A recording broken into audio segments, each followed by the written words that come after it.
So I just wanted to get into the basic premise of Ahimsa. So Ahimsa is a Sanskrit word which essentially means non-violence.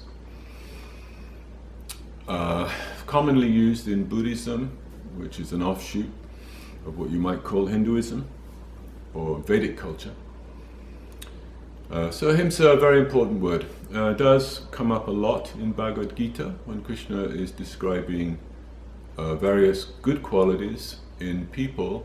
The word Ahimsa is often included in those descriptions. So when we look at Ahimsa, we have to say, so most common meaning would be non-violence. So that means not killing or hurting another living being, especially in terms of we're going to kill some animal and eat that animal. So this is Ahimsa, non-violence. But that's a very limited view because it's actually physical only. We're talking about physical harm, physical hurt. But we have to consider that ourselves, we are more than just physical. We are physical beings, we are astral beings, and we are a spiritual being. So the physical, the astral, and the spirit are all connected and tied together, if you like. So the soul would go from lifetime to lifetime, accompanied by the astral body, the dream body, or what you might want to call it. And that soul is eternal, has no beginning or end, always existed, always will. It's covered by this subtle energy with our memories and desires that follow us from lifetime to lifetime. And then both the spiritual being and the subtle body are attached to the physical body, more or less contained within the physical body most of the time. There are exceptions, when the physical body is laying down, the astral body can float out, and various different spin-offs on that concept if you like to look into astral projection. So for us, the idea of Ahimsa is physical, mental, and spiritual.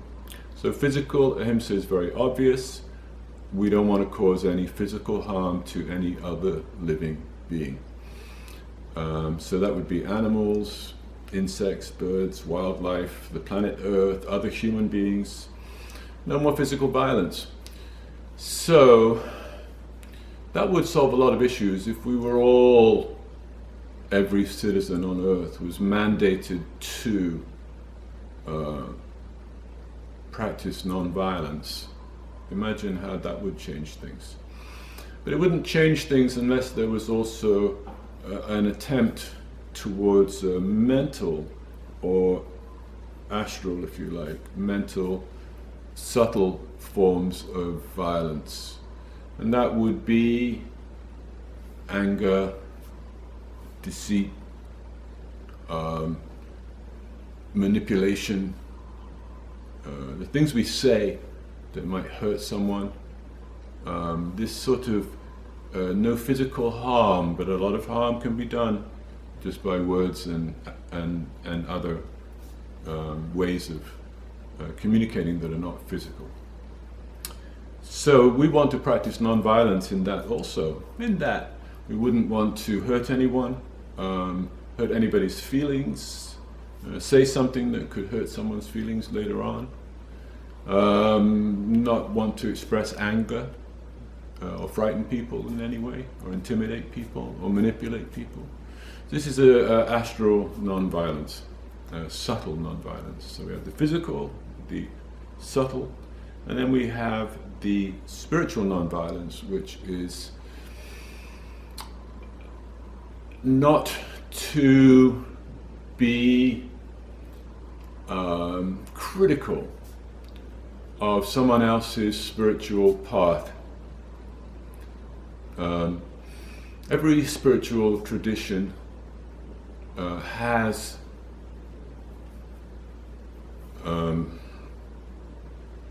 interesting holes or flaws, if you like, which could be exploited to try to erode the faith of the practitioner. Ultimately, the spiritual path is a matter of choice. It's partly our cultural conditioning.